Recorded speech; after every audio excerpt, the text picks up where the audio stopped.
Hello friends, welcome back to my channel. आज मैं आपके साथ शेयर करने वाली हूँ पैंट प्लाजो कटिंग। अगर आपकी भी पैंट सेंटर से उठती है और बैठते टाइम बैक साइड से खिसक जाती है तो यह वीडियो आपके लिए बहुत ही हेल्पफुल होने वाली है।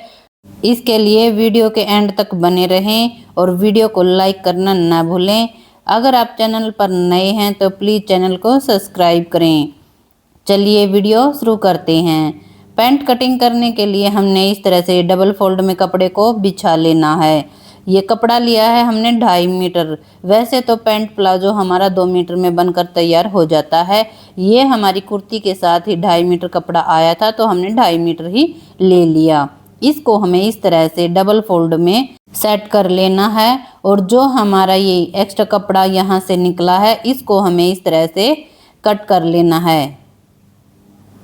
अब हमें जो हमारी साइड ये किनारी है, किनारी को भी हमें कट कर लेना है। किनारी को हमें इसलिए कटिंग करना है क्योंकि ये किनारी जो होती हैं वो सिकुड़ जाती हैं। इनके कारण हमारी पैंट में साइड से सिकुड़ापन आ जाता है, तो इसलिए हमें पहले ही कट कर लेना होता है। पूरे पैंट में से हमें इसको अलग कर लेना है। अब हमें ऊपर से 2 इंच का एक्स्ट्रा मार्जिन लेना है इलास्टिक के लिए। यहाँ पर हमने 2 इंच का निशान लगा लेना है और इस निशान को हमें इस तरह से सीधा कर लेना है। ये हमारा इलास्टिक के लिए एक्स्ट्रा मार्जिन है। इसको हमें इलास्टिक में फोल्ड करना है और इलास्टिक इसमें दबा लेनी है। अब हमें यहाँ से हमें अपनी लेंथ लेनी है। 37 इंच हमारी लेंथ है तो हमने 37 इंच पर ये निशान लगाना है और 2.5 इंच हमारी एक्स्ट्रा मोहरी के लिए हमने ये निशान लगाया है इस तरह से। यहाँ पर आप 2.5 से 3, 3.5 आप एक्स्ट्रा मार्जिन रख सकते हैं। जितना आपको चौड़ा फोल्ड करना है या कम फोल्ड करना है वो आप अपने हिसाब से एक्स्ट्रा मार्जिन रख सकते हैं। अब इन निशानों को हमें इस तरह से मिलाकर एक बराबर में कर लेना है। दोनों निशानों को हमने इस तरह से लगा लेना है। ये हमारी मोहरी फोल्ड के हो गए और ये हमारी इलास्टिक के लिए हो गया। अब हमें अपना हिप साइज लेना है। जितना हमारा हिप साइज है उसका हमें 1/4 भाग ले लेना। हिप साइज हमारा 38 इंच है। 38 इंच का 1/4 भाग आता है हमारा 9.5 इंच। तो हमने 9.5 इंच पर ये निशान लगा लेना है और 2 इंच इसमें हमने एक्स्ट्रा मार्जिन रखना है हमें लूजिंग देने के लिए। यहाँ पर होता है हमारा 11.5 इंच। अब हमें अपना क्रोच रखना है। क्रोच हम किस तरीके से रखेंगे, जितना भी हमारा हिप साइज होता है उसमें हमें 1.5 इंच प्लस करना है। हमारा हिप साइज का 1/4 भाग आता 9.5 इंच, उसमें हमने 1.5 इंच प्लस किया तो हो गया हमारा 11 इंच। तो 11 इंच पर हमने ये निशान लगा लेना है और इस निशान को हमें इस तरह से सीधा कर लेना है इस तरीके से।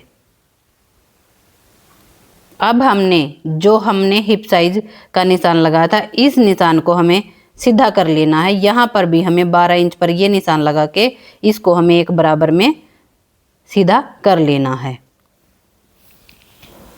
इस तरीके से। अब हमें थाई के लिए यहाँ से क्रोच से 2 इंच आगे की तरफ निशान लगाना है।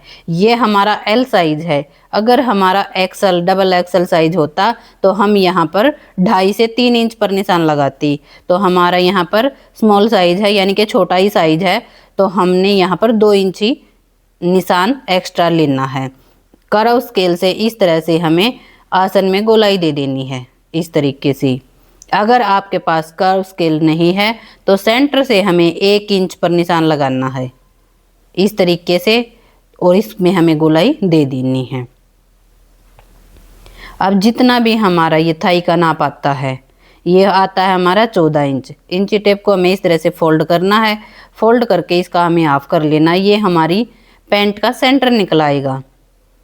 तो जितना हमारा सेंटर निकला उसी निशान को हमें इस तरह से नीचे भी मोहरी पर भी मिला लेना है।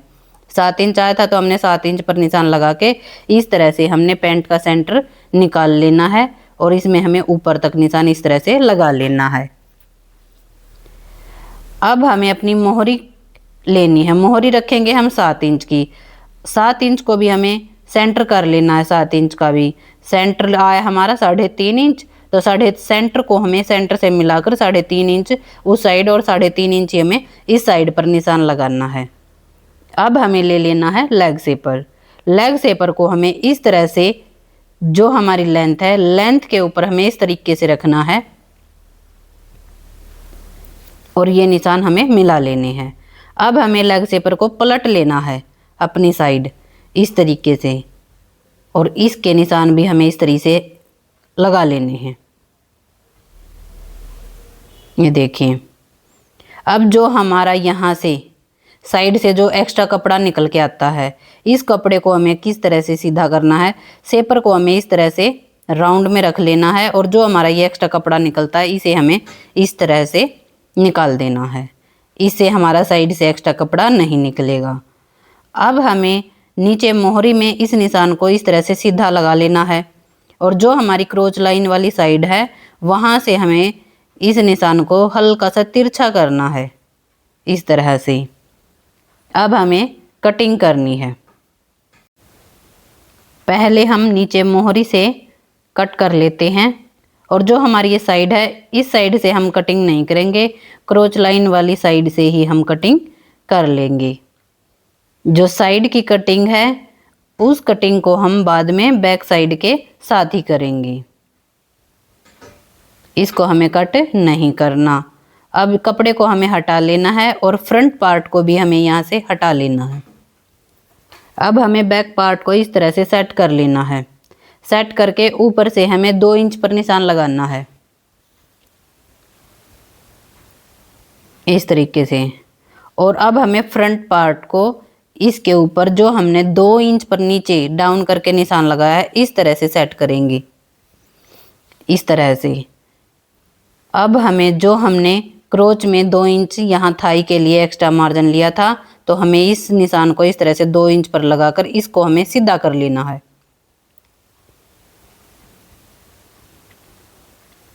इस तरीके से। अब हमें इस निशान को क्रोच वाली लाइन को भी सीधा कर लेना है इस तरीके से।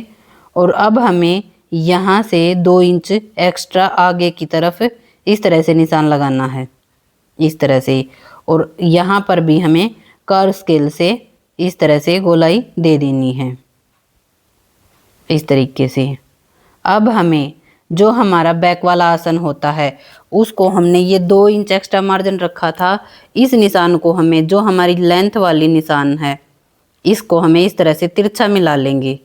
इसको हमें एक्स्ट्रा क्यों रखना है, क्योंकि जो हमारा बैक पार्ट होता है वो हमारे फ्रंट पार्ट की बजाय हैवी होता है, हैवी साइज होता है हमारा फ्रंट पार्ट की बजाय बैक पार्ट। तो हमें इसलिए यहाँ पर बैक पार्ट के आसन को भी हमें एक्स्ट्रा लेना होता है 1.5 से 2 इंच। जितना हमारा साइज बढ़ेगा उस हिसाब से ही हमें यहाँ पर आसन को बढ़ा लेना होता है। अगर हम इसको बढ़ा लेते हैं तो कभी भी हम उठते बैठते हैं तो हमारा आसन नीचे की तरफ नहीं खिसकेगा और न ही जो हमारी सेंटर से सिलाई उठती है न ही हमारी सिलाई वो उठेगी। अब हमें यहाँ नीचे मोहरी से 1.5 इंच पर निशान लगाना है इस तरीके से और इस तरह से लेग शेपर को हमें क्रोच लाइन से इस तरह से मिला लेना है इस तरीके से। ये हमारे बैक पार्ट के भी निशान हो गए हैं। अब हमें अपनी कटिंग कर लेनी है।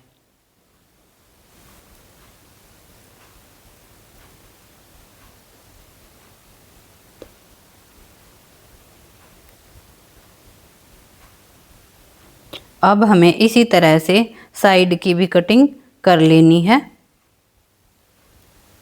और नीचे मोहरी की भी कटिंग कर लेनी है इस तरीके से। ये कटिंग हमारी हो गई है। अगर आप इस तरीके से साइड की कटिंग जो है बाद में करते हैं, बैक पार्ट के साथ फ्रंट पार्ट और बैक पार्ट की कटिंग आप साथ में करते हैं तो आपकी पैंट कभी भी नहीं घूमेगी। जो आपकी पैंट घूमती है उनका सिर्फ यही कारण होता है कि हमारा जो सेंटर है वो हमारा सेंटर से सेंटर नहीं मिल पाता। इसके बाद आपकी कभी भी पैंट नहीं घूमेगी। अगर आप आसन ऊपर से एक्स्ट्रा लेते हो तो आपके आसन में भी कभी भी खिंचावट नहीं आएगा और सेंटर से जो आपकी सिलाई उठती है कभी भी आपकी वो सिलाई नहीं उठेगी। इस तरह से हमें कटिंग कर लेनी है। ये देखिए ladies pant cutting L size में हमने पैंट कटिंग कर ली है। आपको हमारी लेडीज पैंट कटिंग कैसी लगी प्लीज़ कमेंट बॉक्स में ज़रूर बताएं। वीडियो को लाइक एंड शेयर करना बिल्कुल ना भूलें। अगर आप चैनल पर नए हैं तो प्लीज़ चैनल को सब्सक्राइब भी कर लें। Thank you for watching. मिलते हैं किसी नेक्स्ट वीडियो के साथ, तब तक के लिए बाय बाय।